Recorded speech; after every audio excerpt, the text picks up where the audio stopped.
आज हम बात करेंगे पॉलीसिस्टिक ओवेरियन सिंड्रोम से संबंधित गर्भ धारण करने में आने वाली समस्याओं के बारे में। पॉलीसिस्टिक ओवेरियन सिंड्रोम की महिलाओं में क्यों मुश्किल आती है गर्भ धारण करने में। एक महिला में 2 ओवरी होती है, 2 अंडाशय होती हैं, एक दाहिनी एक बाहिनी। शुरू के 14 दिनों में किसी एक ओवरी में एक अंडा बनना शुरू होता है, जो 14वें से 16वें दिन के बीच में बन के तैयार हो जाता है और फूट के निकल जाता है। जब वह फूट के निकलता है वो ट्यूब के अंदर जाता है और वहीं स्पर्म का इंतज़ार करता है, यानी शुक्राणु का इंतज़ार करता है, जिससे प्रेगनेंसी हो पाती है। इसी समय के आसपास यदि एक कपल ट्राई करते हैं, इंटरकॉर्स करते हैं, तभी प्रेगनेंसी होने की संभावना सबसे अधिक रहती है। इसी को फर्टाइल पीरियड कहते हैं। पॉलीसिस्टिक ओवेरियन सिंड्रोम की महिलाओं में ये अंडा या तो लेट बनता है या अपने आप से बनता नहीं है। जिन महिलाओं में साइकिल की लेंथ 35 दिन या 40 दिन रहती है, उनमें ये अंडा जो है वो 20वें दिन या 25वें दिन बन के तैयार होता है। जब वो तैयार होता है तब तक उनका ट्राई करने का पीरियड वो शायद बिता चुके होते हैं, या उन्हें ज्ञान ही नहीं होता कि अंडा कब बन के तैयार होगा। कुछ महिलाएं जिनमें पीरियड बिना दवाई के आते ही नहीं हैं, उनमें शायद ये अंडा बन ही नहीं रहा होता। इसलिए जो भी पीसीओएस की महिलाएं होती हैं, उनमें प्रेगनेंसी करना, गर्भ धारण करना बहुत इजी नहीं रहता है और उन्हें जल्दी ही किसी इनफर्टिलिटी एक्सपर्ट की सलाह लेनी चाहिए। आप ये कैसे जान सकते हैं कि अंडा शरीर में बन रहा है या नहीं बन रहा है? इसे जानने के लिए 3 टेस्ट अवेलेबल हैं। एक होता है ओव्यूलेशन किट्स, जो शरीर में LH हार्मोन को नापते हैं। यह हार्मोन अंडा जब बन के रिलीज़ होता है तो शरीर में बढ़ता है। ये किट 5 के पैकेट में आती हैं। प्रेगनेंसी किट की तरह सरल है इस्तेमाल करनी। यदि आपका टेस्ट पॉजिटिव आता है तो इसका मतलब आपका अंडा उस दिन बन के तैयार हो गया है और रिलीज़ होने वाला है। पर ये किट का इस्तेमाल कौन से दिन से करें, कौन से दिन से ना करें, इसको जानने के लिए आपको एक बार अल्ट्रासाउंड पे अंडा किस दिन बन रहा है वो देखना ज़रूरी रहेगा। तो दूसरा जो तरीका है देखने का वो है अल्ट्रासाउंड। नियमित रूप से जो अल्ट्रासाउंड किए जाते हैं, जिसे हम फॉलिकल मॉनिटरिंग कहते हैं, वो हमें बताते हैं कि अंडे की बढ़त किस गति से हो रही है, कौन से दिन बन के तैयार हो गया है और आपस में रिलेशन बनाने का यानी इंटरकोर्स करने का टाइम कब सबसे एप्रोप्रिएट है कि प्रेगनेंसी आ सके। पहली बार फॉलिकल मॉनिटरिंग से ये जान सकते हैं कि अंडा शरीर में बन रहा है या नहीं बन रहा है, ताकि जिस भी समय पे बनता है आप उस समय का अच्छे से प्रयोग कर सकें और आगे के लिए ओव्यूलेशन किट्स का इस्तेमाल करके प्रेगनेंसी अपने आप से कर सके बिना किसी ज़्यादा दवाइयों के। तीसरा जो तरीका है वो ब्लड के टेस्ट से हम जान सकते हैं कि अंडा बन के तैयार हुआ है या नहीं। ये टेस्ट पीरियड आने से करीब 7 दिन पहले कराया जाता है। इसे प्रोजेस्टेरॉन कहते हैं। यदि रिपोर्ट पॉजिटिव आती है तो इसका मतलब आपके शरीर में अंडा बन रहा है। इसी मॉनिटरिंग से ये पता चल जाएगा कि शरीर में यदि अंडा नहीं बन रहा है तो आपको कुछ इलाज की ज़रूरत है। यदि आपके शरीर में एग नहीं बन रहा है तो क्या करें?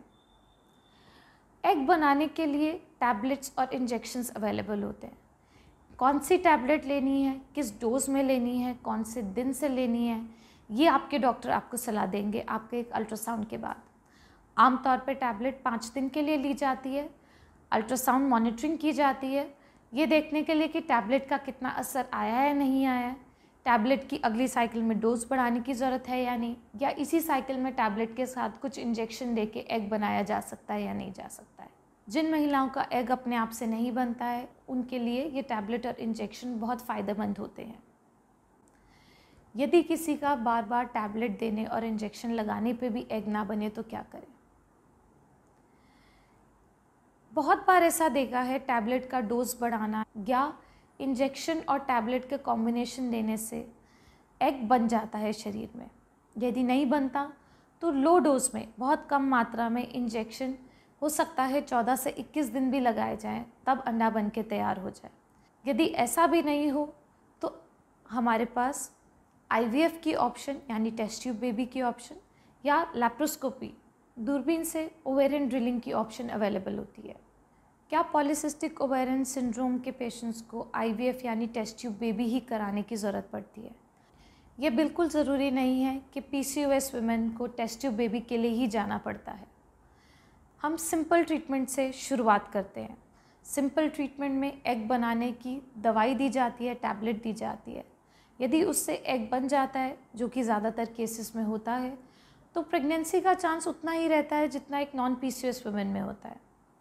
और ऐसे एक पेशेंट 5 से 6 महीना आराम से ट्राई कर सकते हैं। यदि इसके बावजूद भी प्रेगनेंसी नहीं होती है, तो बाकी सारे कारणों को भी दिमाग में रखते हुए सीमेन एनालिसिस, ट्यूब की जांच को देखते हुए और किसी ट्रीटमेंट की यदि ज़रूरत पड़ती है तो हम वो करते हैं। कभी कभार एग बनाने की टैबलेट के साथ इंजेक्शन भी देने पड़ते हैं ताकि एग की क्वालिटी बेटर हो। और इसके साथ इंट्रायूट्राइन इंसेमिनेशन यानी IUI, जिसमें हस्बैंड के सीमेन को वॉश करके एग के पास एक कैथेटर से पहुंचाया जाता है, इस सिंपल ट्रीटमेंट का भी इस्तेमाल करते हैं। ज़्यादातर PCOS के पेशेंट इन्हीं सब ट्रीटमेंट से प्रेग्नेंट हो जाते हैं।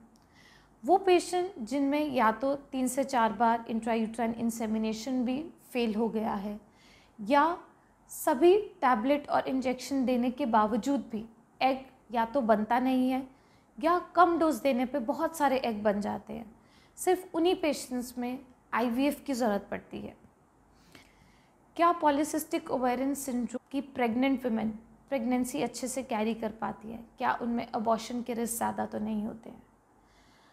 यदि प्रेगनेंसी होने के टाइम पे वज़न ज़्यादा हो, शुगर के लेवल्स गड़बड़ाए हुए हों, प्री डायबिटिक वैल्यूज़ हों, HbA1c जो पिछले 3 महीने का शुगर बताता है वो ख़राब हो, या फिर और कोई हार्मोनल इम्बैलेंस हो, जैसे थायराइड का गड़बड़ होना, प्रोलैक्टिन का गड़बड़ होना, इन सब की वजह से ऐसा देखा गया है पॉलीसिस्टिक ओवेरियन सिंड्रोम की महिलाओं में कुछ पेशेंट्स में अबॉर्शन की टेंडेंसी ज़्यादा रहती है और उन्हें सपोर्टिव मेडिकेशंस जैसे प्रोजेस्टेरॉन्स का ट्रीटमेंट लेना पड़ सकता है। पर यदि वज़न नियमित हो, शुगर के लेवल्स बराबर हों और कोई हार्मोन की गड़बड़ी ना हो, तो प्रेगनेंसी वैसे ही चलती है जैसे नॉन PCOS वुमेन में होती है।